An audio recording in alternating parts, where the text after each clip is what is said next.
चलो बच्चों, let's see this question and here this question से socialist took over the government in Russia through the dash.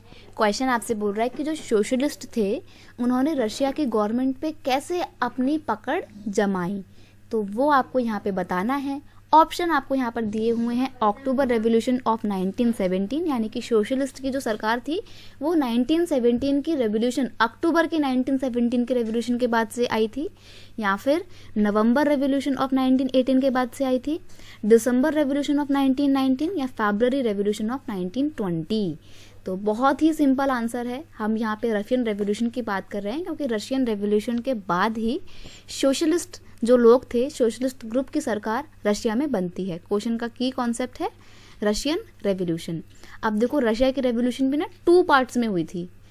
2 parts में कैसे? एक तो हुई थी फरवरी में और एक हुई थी आपकी कब? एक हुई थी अक्टूबर में। ठीक है, तो हुई दोनों ही 1917 में थी।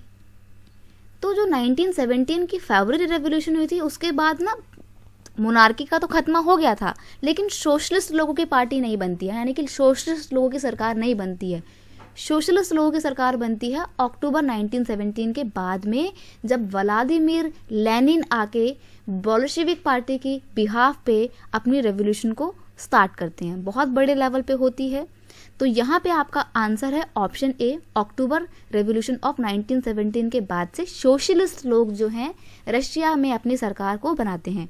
Decline of the monarchy in the February 1917 and the event of the October 1917 are normally called the Russian revolution. मैंने बताया ना 2 पार्ट्स में हुई थी ये, तो इन दोनों पार्ट्स को मिलाकर हम जनरली बोलते हैं रशियन रेवोल्यूशन। रशियन रेवोल्यूशन के 2 पार्ट्स थे, एक था फरवरी रेवोल्यूशन ऑफ 1917 और एक था अक्टूबर रेवोल्यूशन ऑफ 1917।